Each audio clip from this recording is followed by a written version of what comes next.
Redundancy? Are you going through a redundancy process or have you been made redundant? Is your organization trying to give you redeployment?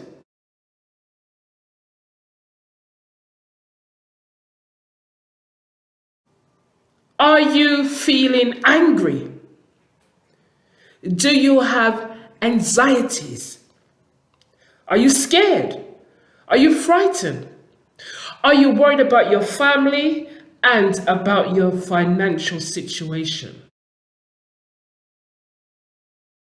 When you are faced with redundancy, it is a natural feeling to feel anxiety, worried, concerned, and really thinking, where is my next level? What's going to happen after I've been made redundant?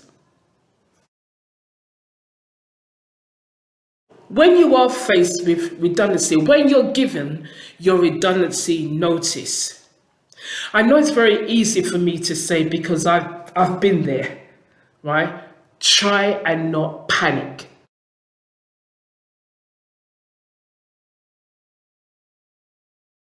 Firstly, read the redundancy policy.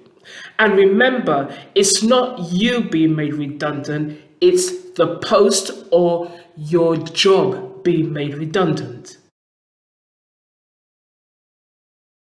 How much you will be paid. If it's voluntary or if it's compulsory, there is a difference. And please talk to your union representative or your legal advisor.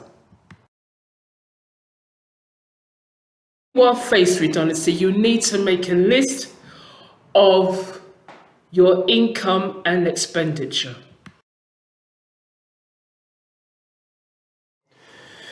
Get as much information about your entitlement from the organization through HR. You need to check your redundancy period, the consultation period, when it begins and when it ends. Now, this will give you time to not just depend on the organization finding you redeployment, but you yourself applying for jobs out of the organization. It's very important that you try to attend as many interviews as possible. YouTube is also very good with interview technique. And if you are going on external interviews, you need to research the organization. You also need to have a look on your CV before you attend interviews. And compare your CV to a good CV. I'm not saying that your CV is bad, but compare your CV to a professional CV.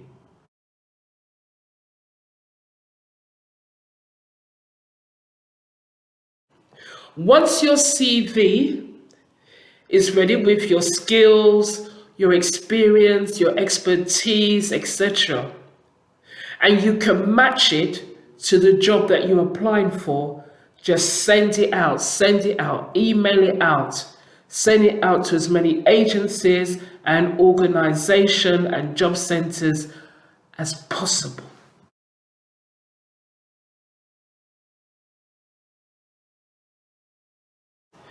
You must remember this. You are highly emotive.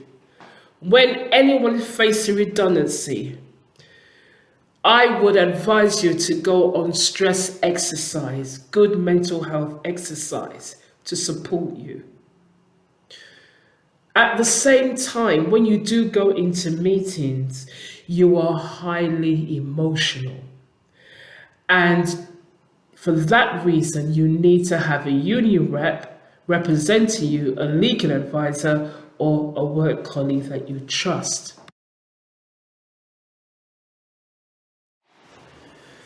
As soon as you've been issued with that redundancy notice, you need to take a copy of it and notify your debtors, the organization or housing association that you pay rent to, and your bankers whom you may have a mortgage with.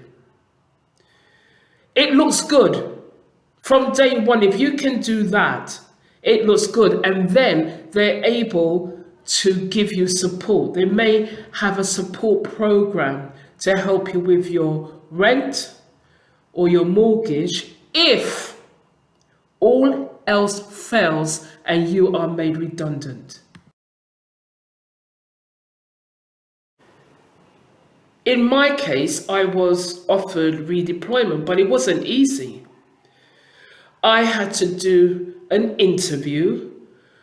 I had to exercise my public speaking skills, and I had to do a PowerPoint presentation. Luckily enough for me, I've always upskilled myself. And it's very important, and I'm going to say this to everyone that's watching this video clip. Whether you're in your job or you're not even facing redundancy, it's very important to upskill yourself. Do not rely on the organization in-house training. You need to upskill yourself.